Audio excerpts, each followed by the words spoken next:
Hello and welcome to Sonnet Cast, William Shakespeare sonnets recited, revealed and relived.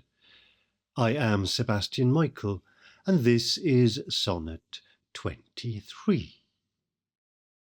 As an unperfect actor on the stage, who with his fear is put beside his part, or some fierce thing replete with too much rage, whose strength's abundance weakens his own heart, so I, for fear of trust, forget to say the perfect ceremony of love's rite, and in mine own love's strength seem to decay, or charged with burden of mine own love's might.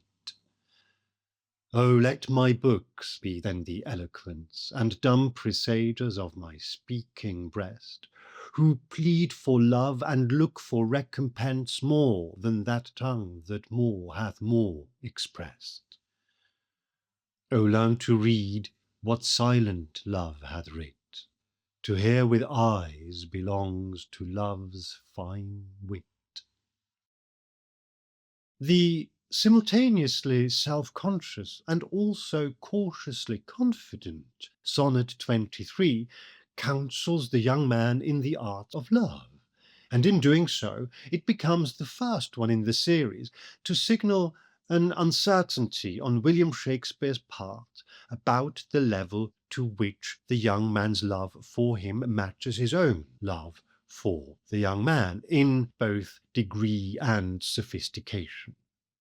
And it is also the first sonnet to tell us that while Shakespeare still fully believes in the power of his written words, he has a tendency to become tongue-tied when in the presence of his young lover. What, then, does it actually mean?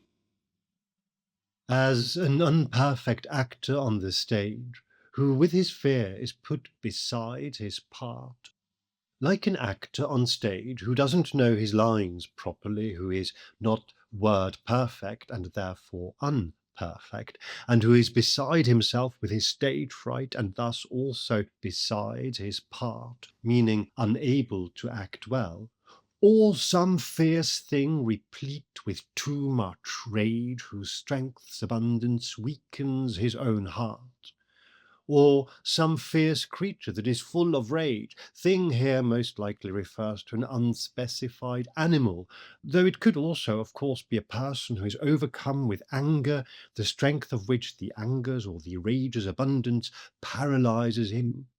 So I, for fear of trust, forget to say the perfect ceremony of love's rite. So I, unable to trust myself because I lack confidence, forget to say the perfect words that are expected of me as part of the normal rituals of love. There is a debate among some editors as to how to interpret for fear of trust, and some do argue that it should be read as meaning out of fear of the trust that you have put in me. But this sounds like a far less common and therefore less likely occurrence than someone simply lacking confidence in themselves and so not finding the right words to say. And in mine own love's strength seem to decay, or charged with burden of mine own love's might. And so the strength of my love seems to be waning or declining, when in fact I am just overcharged or overawed with the burden of the strength of my own love for you. Oh, let my books be then the eloquence. Because of this, let my writings, books here can be understood quite generally as the pieces I have written, most specifically, of course, by implication, this poetry, be eloquent. Let them be the eloquence and dumb presagers of my speaking breast, and thus the silent or mute messengers who speak on behalf of my heart, which, though it may be speaking in inverted commas, cannot actually express how I feel, and is therefore really more mute than these silent messengers. Presage is an unusual word here to be employed in this context because it really means predict in Shakespeare's day, or, as it today still also does, portend, But much as a herald can be someone who announces something in advance, but also can be understood as the person or entity who relates some news, for example, the herald angels in the carol, here Shakespeare may be using presage, which ordinarily would suggest a foretelling, to simply mean mostly communicate. Who plead for love and look for recompense. They, my books, the presagers or messengers of my heart, plead for your love and look for a recompense, most likely to be understood in kind. They seek to be answered or returned with similar expressions of love. A recompense is, of course, also a payment or reward, and an allusion to the dynamic that exists between a poet and his patron may here be intended. We can't be sure. The use of who, meanwhile, where we would say which, is, as we have noted before, I think, very common in Shakespeare. More than that tongue that more hath more expressed. And they do so, they plead for love and look for recompense, better and more sincerely than the tongue of that person who has seemingly expressed more by saying a lot more of apparently perfect words more often. The repetition of more is obviously there for rhythmic reasons, and it also most likely is intended to give us the idea that that kind of person here thought of, whether this is an actual individual or more generally just a type, is being tediously and unreliably verbose rather than properly eloquent with their many words. O learn to read what silent love hath writ. Learn to read what has been written by someone who loves you silently. Silence is proverbially golden, and although the phrase silence is golden is not recorded in English until much later, it is attributed to Thomas Carlyle in the early 1830s as an import from the German Reden ist Silber, Schweigen ist Gold. The silent love here is sure to be meant as of a higher quality than any loud love inferred just above. To hear with eyes belongs to love's fine wit. Being able to hear with eyes, in other words, to read and, most importantly, to understand what has been written, is part of a refined, more sophisticated knowledge and skill in love. Wit here has this wider meaning rather than our more specific application to a sharp, possibly humorous mental capacity. It is more a knowledge and skill. With its mixture of doubt and certainty, plea and gentle admonishment, Sonnet 23 marks a noteworthy departure in tone from everything that has gone before, and gives us a first hint of a glance at the young man's attitude or personality in relation to the poet. Because if I, William Shakespeare, find myself moved to tell the young man that I, for fear of trust, forget to say the things that are apparently expected of me, then this yields up two insights straight away. Firstly, there clearly are or have been occasions when I am in the presence of my young lover, which means we do have the kind of relationship that brings us face to face. This sounds like stating the obvious and has so far been assumed, but in actual fact, it has only very sporadically been expressed. And if you've been listening to this podcast, you will know that our approach is to go by what the words tell us. And this is one of these few occasions when we actually get a real indication that, of course, they must be coming face to face with each other. There must be meetings, encounters that take place in the physical, real world, as opposed to, say, for example, through writing or just in the imagination of William Shakespeare. It's not proof positive, but it's a strong indication. In Sonnet 10, we hear Shakespeare say to the young man, "Be as thy presence is, gracious and kind," which is the first time we get a reasonably clear indication that Shakespeare actually has experienced the presence of the young man. Although, of course, he could be making this up, but we don't have any reason to assume that he is.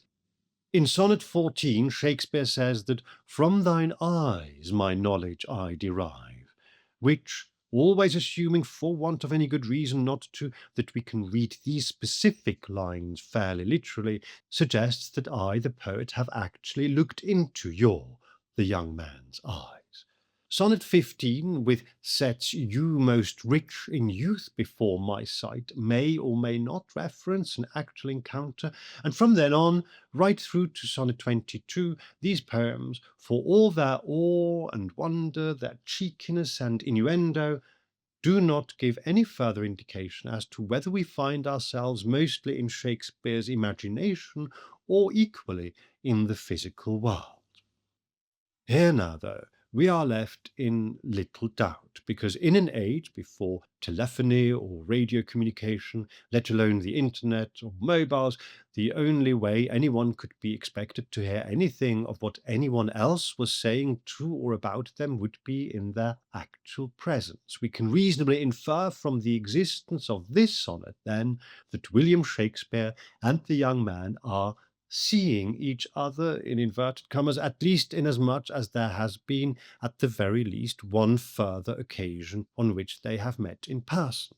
In the broader context of these sonnets, we can, of course, almost as reasonably assume that they are seeing each other by now on an at least plausibly regular basis, and that, as we saw with Sonnet 21, William Shakespeare has received the impression, or at the very least believes to have received the impression, that the young man has given him his heart quite as much as he, Shakespeare, clearly gave his to him. Secondly, I, the poet, William Shakespeare, get tongue-tied. I, the podcaster and also writer, Sebastian Michael, can readily relate to this. I cannot think on my feet. I can express myself reasonably well, I believe, in writing, when I have time to collect my thoughts and go over them and adjust them and phrase them and arrange them and edit them and revise them. Put on the spot, I effectively go blank. I forget best friends' names and what I had for lunch the same day when I'm under pressure. I'm useless at networking, and I absolutely go speechless when confronted with somebody I am in awe of, be this reasonably so or no. So hearing that William Shakespeare is unable to keep up with some of the witty, charming, maybe flirtatious conversation a young nobleman might expect of him comes as zero surprise to me, nor that he should refer the man he is in love with to his writings.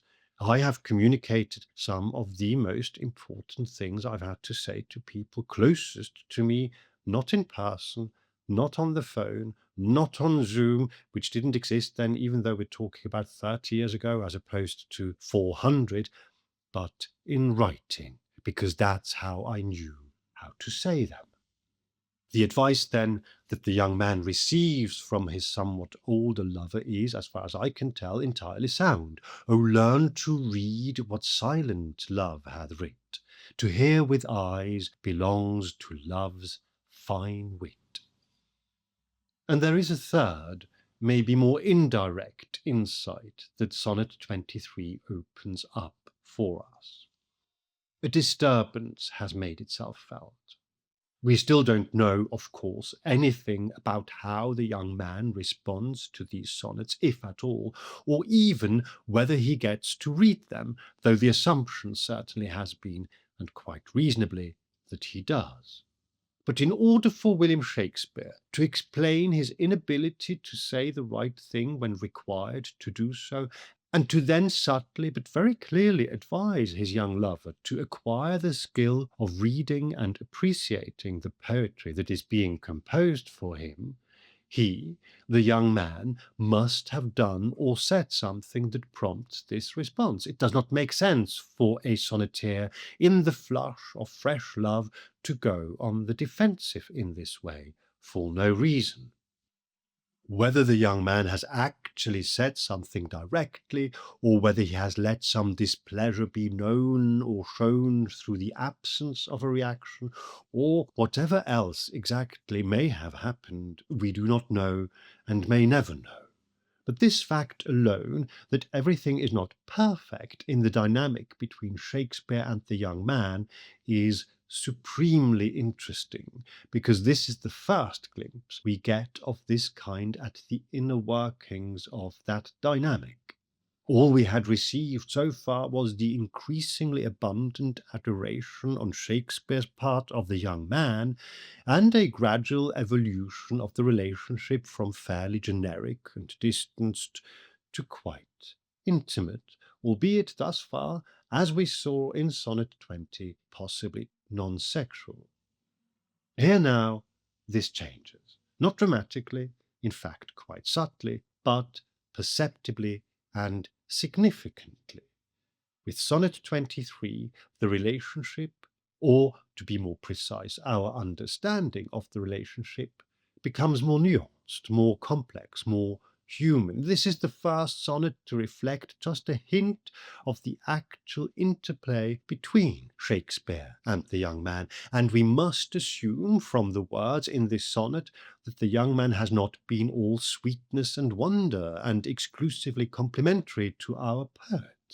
What the words of this sonnet strongly suggest, even if they don't spell this out, is that the young man either told Shakespeare directly that Shakespeare, doesn't seem to love him all that much, if he can't even say so, or has let him know indirectly that he expects more, either by comparing what Shakespeare has said to him to what somebody else has said to him, or by referring possibly to what other poets and or lovers generally are known or believed to say to the people they purport to love.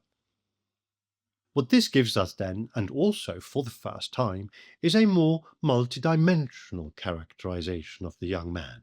For Shakespeare to conclude his sonnet with the advice that it contains, and to refer to love's fine wit, suggests that the young man needs this advice, that his love, such as it is, does not demonstrate much finesse or cultivation, and indeed the tonality of the sonnet here does not lead us to believe that these words are addressed to a young man who is merely naive and innocent.